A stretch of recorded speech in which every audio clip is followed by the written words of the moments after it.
আজকে সকালটা খুব সুন্দর জানো তো, আকাশে বাতাসে চারিদিকে কিন্তু মহামায়ার পদধ্বনি পড়ে গেছে। আজ হচ্ছে মহাপঞ্চমী, আর আজকে বুবলার মানে লাস্ট স্কুল, তারপর তো পুজোর ছুটি পড়ে যাবে। খুব একটা বেশি দিন পুজোর ছুটি নেই, তো যে কটা দিনই ছুটি আছে, পুজোর ছুটির আনন্দ তো আমরা প্রত্যেকেই উপভোগ করি, তাই না? তো দেখো এখন আমি সকাল সকাল চলে এসেছি বুবলাকে স্কুলে দিতে। সকালে ভোরবেলা উঠেছিলাম, উঠে জলমারুলি করেছি, ওগুলা তোমাদের সাথে প্রতিদিনই তো শেয়ার করছি, তাই আজকে আর শেয়ার করলাম না।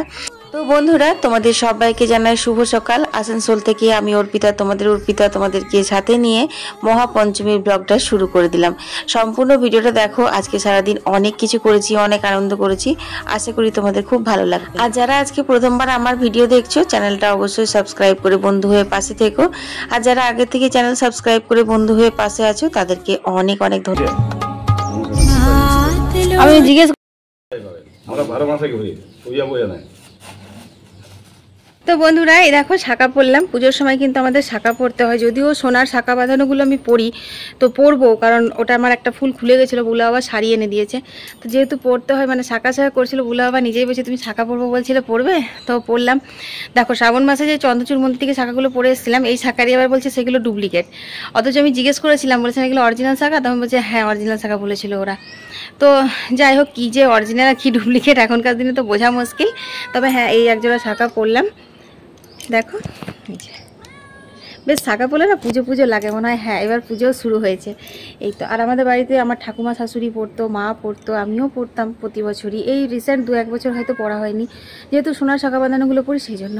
তো চলো এখন ঘরের কাজগুলো করে নিই। আর আজকে হচ্ছে মহাপঞ্চমী, তোমাদেরকে তো শুভেচ্ছা জানিয়েই দিলাম, আবারও জানাচ্ছি মহাপঞ্চমীর সবাইকে অনেক অনেক শুভেচ্ছা। আর তোমার ঠাকুর দেখবো এখন, কিভাবে কি ঠাকুর দেখবো আর তোমাদের সঙ্গে কি কি শেয়ার করছি আমি নিজেও জানি না, কারণ কালকে একবার ঠাকুর ঘুরে এসেছি। তো সেই ঠাকুর দেখার ভিডিও তোমরা কি দেখেছো না দেখোনি, আমি দিয়েছি না দিইনি আমি নিজেই জানি না। এখন সকালবেলায় আমি কী যে রেকর্ডিং করছি তার ঠিক নেই, মানে এডিট তো হয়নি, রেকর্ডিংগুলো করে রেখে দিচ্ছি কিন্তু এডিট হয়নি। তবে হ্যাঁ, দুর্গাপূজা চলাকালীন না আমি তোমাদের সঙ্গে এইভাবে কথা বলে বলে ভিডিও শেয়ার করবো, তাহলে এডিট করতে একটুখানি সময়টা কম লাগবে। এই দেখো কত গোলাপ ফুল ফুটেছে দেখেছো, আর মাধবীলতাও ফুটেছে, কিন্তু সামনে সামনে ফোটেনি, সেই জন্য দেখতে পাচ্ছ না, ওই ভিতরে ফুটেছে, ওগুলো দেখাবো পরে তোমাদেরকে। তো চলো এখন ঘরের কাজগুলো চটপট করে সেরে নিই। দেখি তো চলো, এগুলো নামিয়ে দিই। এগুলো নাড়ু হয়েছিল কালকে, নারকেল নাড়ু, আমাদের অল্প অল্প করে হতেই আছে প্রত্যেক দিনই। আর এই দেখো কি সুন্দর ফুলগুলো ফুটেছে দেখেছো, গোলাপ ফুলের চেয়েও ভাল লাগে এই হরগৌরী ফুলগুলো, অনেক ফুটেছে। ওইখানে একটা গাছ আছে, এখন রোদ চলে এসছে, এখন আর যাবো না, ওখানে তো আরও ফুটেছে অনেক বেশি বেশি। রোদে রোদে কাজ হয়েছে, সেই কারণে এখন আর রোদে বেরোচ্ছি না। আর রোদে কি বেরোবো না, সপ্তমীর দিনে যখন মাকে আনা হবে তখন তো মানে 2-3 ঘন্টা পুরো একদম চোরার রোদে রাস্তার মধ্যে নাচ গান, যা ট্যান পড়ার তখনই পড়ে যাবে। হ্যাঁ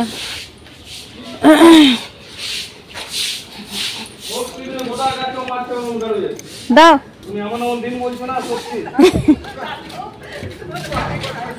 হ্যালো, পরশু ষষ্ঠী তো, পরশু থেকে নিয়ে নিরামিষ।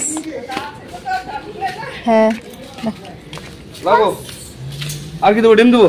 না ডিম না, হ্যাঁ তাহলে ইলিশ কিছু না। আজ এইগুলো তো আজ হবেই না, কালকে লাগে আমাদের, কালকে হবে।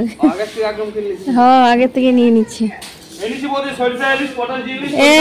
বাবা রে, সব রান্না করে নিয়ে চলে এসেছে, বড় লোকের মাছ এনেছে। বাবা রে, দেখো কোনটা নিবে। আর তোরা গেটটা বন্ধ করে দিবি। ও গেটটা বন্ধ করতে বাবু, খিল দিয়ে দে। তো চলো আজকে মাছের কি হবে এখন কোনো ঠিক নেই।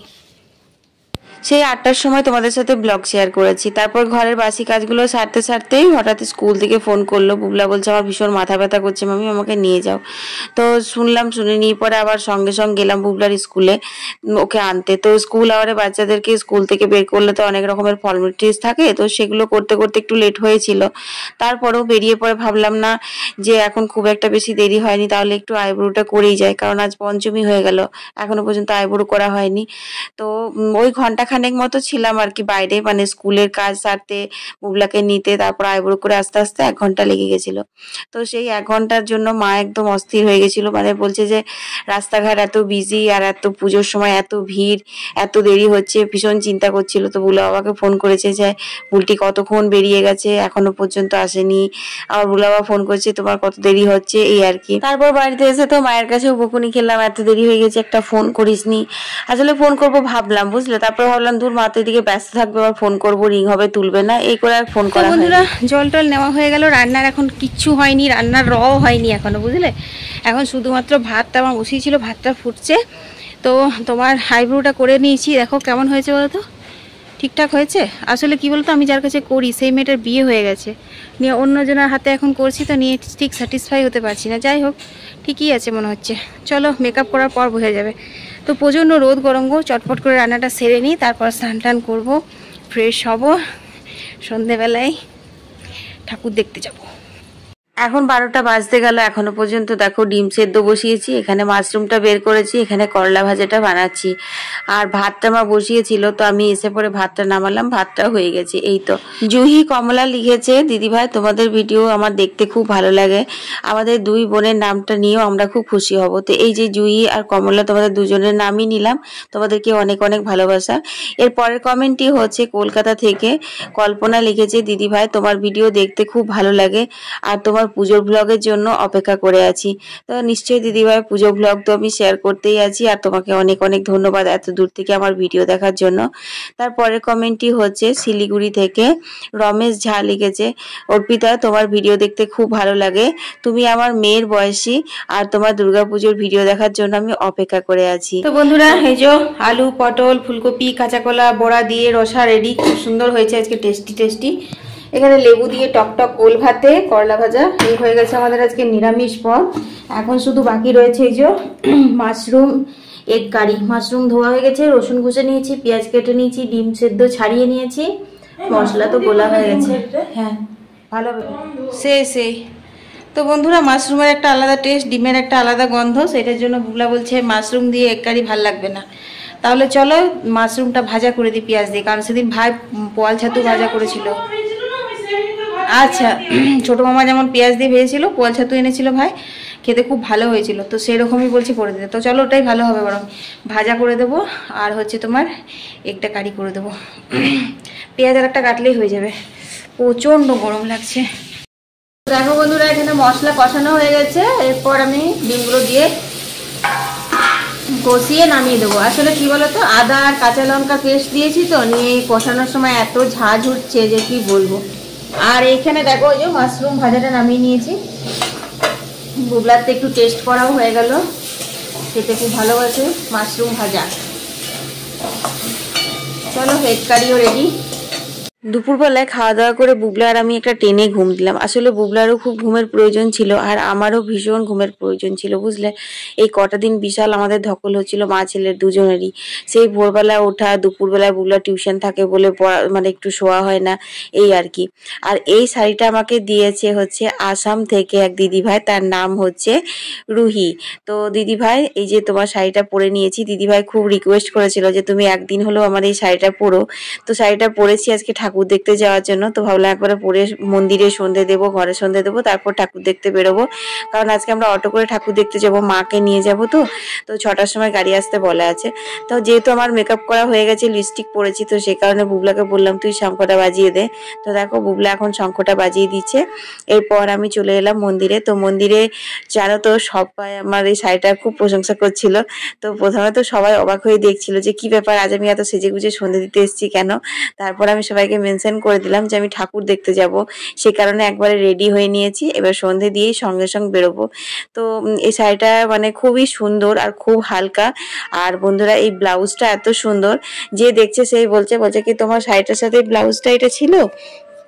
আমি বললাম হ্যাঁ। বলছে এরকম তো দেখা যায় না যে রেডিমেড ব্লাউজ শাড়ির সাথে থাকে। আমি বললাম হ্যাঁ, এগুলো অনলাইন থেকে আনা, তো সে কারণে। তো যাই হোক, আমার পছন্দ হয়েছে দিদিভাই, তোমাকে আবারও অনেক অনেক ধন্যবাদ। তবে তোমরা আমার ভিডিও দেখো, ভিডিওতে লাইক করো, কমেন্ট করো, এটা আমার কাছে অনেক বড় পাওনা। আমার স্পেশাল করে কিছু গিফট লাগে না, আমি আগেও বলেছি। আর আমি দিদিভাইকেও বারণই করেছিলাম, কিন্তু দিদিভাই আমাকে জবরদস্তি দিয়েছে।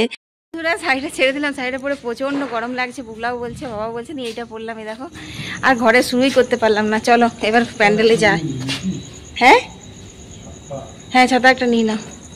তো তোমাদের সাথে তো পুজোর শপিংগুলো শেয়ার করা হয়নি, তাই একটা একটা করে পরি আর একটা একটা করে বলে দিই। এই কুর্তিটা কিন্তু আমার বাবার বাড়ি থেকে দিয়েছে, শাড়ির সাথে এবছর একটা কুর্তিও দিয়েছিল, তো এর সাথে প্লাজো দিয়েছিল, কিন্তু আমি প্লাজো না পরে লেগিংসের সাথে পরেছি। আর দেখো আমাদের পাড়াটা কি সুন্দর করে সাজিয়েছে বলতো, কি ভালো লাগছে না দেখতে। পুরো একদম মোড়ের মাথা থেকে একদম সারা গ্রামটা, সারা পাড়াটা এত সুন্দর করে লাইট দিয়ে সাজিয়েছে, খুব ভালো লাগছে। তো এখন আমরা অটো করে চলে যাচ্ছি। সব থেকে প্রথমে আসলাম হচ্ছে আপকার গার্ডেন। তো যে কটা আসানসোলে তো প্রচুর অলিতে গলিতে ঠাকুর হয়, কিন্তু যে কটা খুব ভালো নাম করা ঠাকুর হয় সেই কটা ঠাকুর আমরা ঘুরেছিলাম প্যান্ডেলে। আর মা তো আর অত বেশি হাঁটাহাঁটি করতে পারবে না, তবু আজকে তো কোনো রকম মানে হাঁটতেই হয়নি, গাড়ি একদম প্যান্ডেলের কাছ পর্যন্তই ঢুকাতে দিয়েছিল।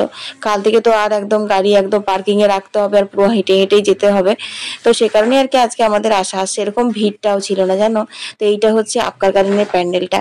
ওহ কি যে মারাত্মক করেছিল বন্ধুরা, তোমরা নিজের চোখে না দেখলে বুঝতে পারবে না। এত সুন্দর লাইটিং এর কাজ করেছিল আর এত সুন্দর কারুকার্য ভেতরে ছিল যে কি বলবো। আমার মোবাইলে তো পুরো সাদা সাদা লাগছে, কিন্তু এরকম না, ওই সাদাগুলো না পুরো সিলভার কালারের, মানে পুরো রূপোর মনে হচ্ছিল। ভেতরের মন্দিরটার ভেতরটা তো পুরো মনে হচ্ছিল যেন রূপো দিয়ে তৈরি করা, আর বাইরেটা হচ্ছে সোনা দিয়ে তৈরি করা, এইরকম টাইপের লাগছিল। আর সাথে তোমার রাজবাড়ির মতো পুরো কারুকার্য করা হয়েছিল।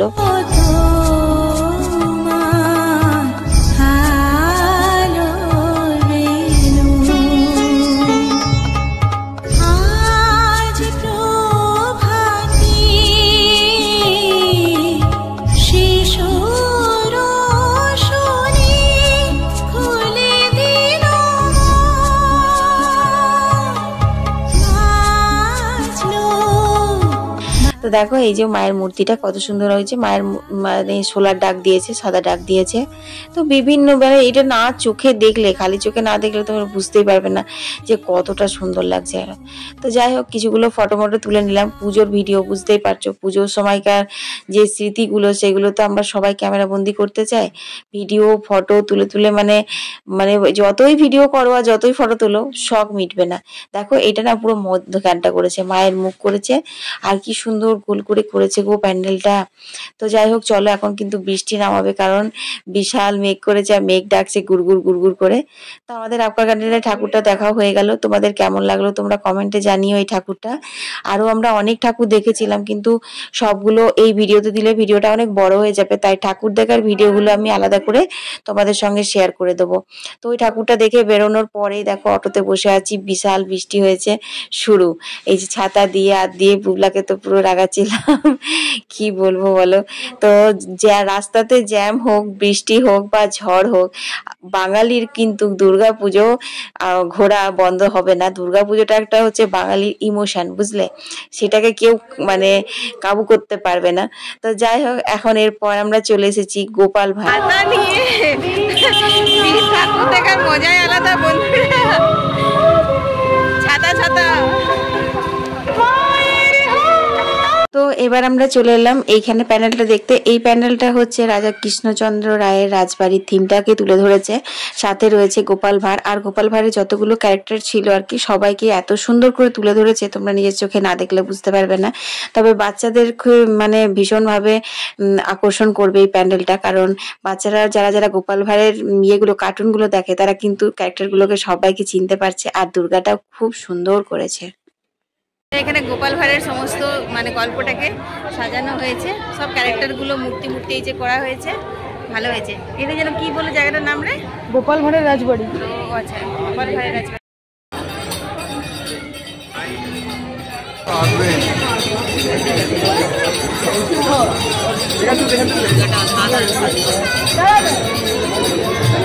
এগুলো সব রাজসভার লোকগুলো।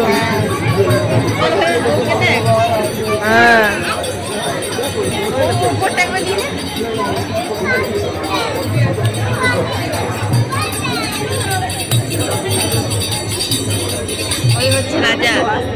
রাজা রানী, আর এটা হচ্ছে মন্ত্রী আর সেনাপতি, আর এটা হচ্ছে ভুলে গেছি এটা যা, আর এটা তো ইয়ে কবি আর পণ্ডিত, আর এটা হচ্ছে বিজ্ঞানী, আর এটা জানি না ভুলে গেছি।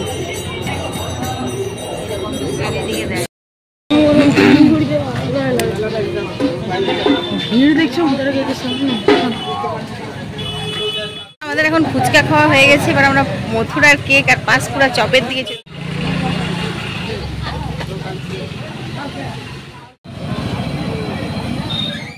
তো আমাদের ফুচকা খাওয়া হয়ে গেছে, এখন আমরা চলে এসেছি কেকের দোকানে মথুরার কেক খাওয়ার জন্য।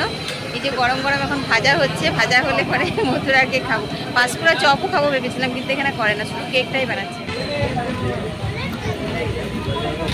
বন্ধুরা এখন বাজে হচ্ছে 10:30 মতো, এখন আমরা এলাম।